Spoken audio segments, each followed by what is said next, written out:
Toronto Mayor Rob Ford is back in charge this morning. For the first time, he's acknowledging his addiction problem. Ford returned to public office after 2 months in rehab. He believes he's ready to serve once more. But Don Dahler shows us why there is plenty of skepticism. Don, good morning. Good morning. We saw a Rob Ford we aren't used to yesterday, contrite and humble and promising he's turned over a new leaf. The problem is, according to many, we've heard him make those kinds of promises before. I decided that enough was enough. After spending 2 months in rehab, Toronto Mayor Rob Ford says he's a new man, healthier, more self-assured, and self-aware. When I look back, I am ashamed, embarrassed, and humiliated. Until now, Ford has said very little about his drug use. Yes, I have smoked crack cocaine. But he's blamed several of his attention-grabbing antics on excessive drinking, apologizing repeatedly for his behavior. People have heard Rob Ford apologize before. What they haven't seen is Rob Ford change. Monday, Ford presented a far different image from the spectacle the world has witnessed the past 2 years.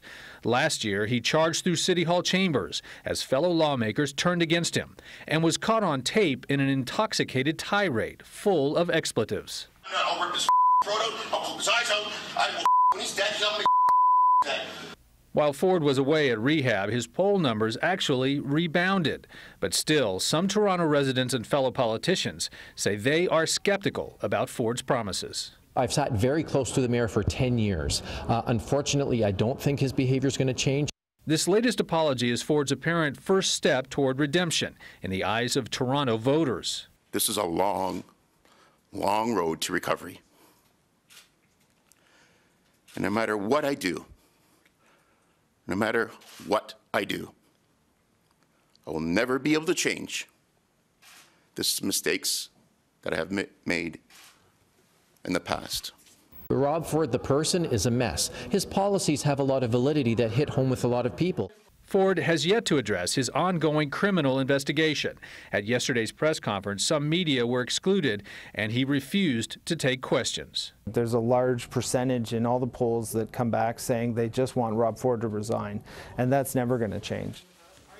Now that Rob Ford is back, don't expect him to go away quietly. Last year, Ford was stripped of his mayoral powers, but now he's hoping for a comeback, continuing his bid for re-election this fall. Ford's brother says the mayor will resume campaigning immediately. So what do the polls show?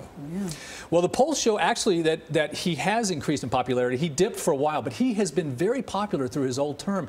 People see him as flawed and sometimes an embarrassment, but they see him as sincerely wanting to address the needs of the community. And they like his policies, evidently. They absolutely like his policies, yeah, of cutting costs mainly. But like you also said, we've seen that before. And you know when you're a little kid and your mom says actions speak louder than words? We will see. Yep. Didn't your mom used to say that?